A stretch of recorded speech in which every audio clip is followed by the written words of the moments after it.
Hello friends समस्त को जुहार जमा समले केनता छ तुम मैंने कमेंट करके बताओ आज वीडियोटा मुझे स्टार्ट कर मोर बहन नड़िया धरा ठान मुई गाधी पाधी आसिक रेडी होकर रंधा बढ़ा कर लगी रंधा बढ़ा सब काम सला आसिक पहुँची जाइए मोर बहन सास घरे तो इड़े कि मोर मामू मैंने दुईटा कि इड़े गोड़गुड़ा दुई कर पकईदे तो मोर बहन सास घरे यहाँ पहला होकर तो से लगी माने निजर ताकर जाति लोग आउ ताकर निजर निजर लोग दी चार्टा आउ टुकेल घर जाति लोग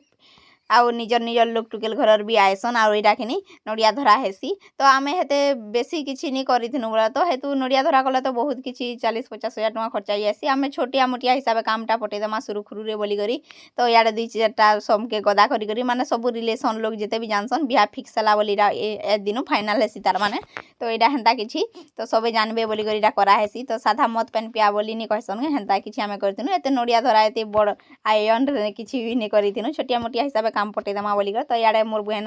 बाहरी को नड़िया धरी दी मोर बहन के तो इयाडे मोर बहन सबके मुड़िया माने मारुला आज मोर बहन लुक एंता कि मोर बहन नड़िया धरारे ता सास घर लोग पिंधे गोटे शाढ़ी आ गोटे नाके पिंधे तो इयाडे कि समस्ते मिसिक कथबार्ता होते सुना रूपा काकड़ा पिंधामा आउ केबे लगन बहरामा बोलिक सब कथबार्ता हो सारा इे खावा लगी बसी पड़ी आम घर होता 7-8टा आइटम तो आज छोटिया ब्लॉग इन कर फिर देखा नेक्स्ट ब्लॉग वीडियो रे bye bye take care love you.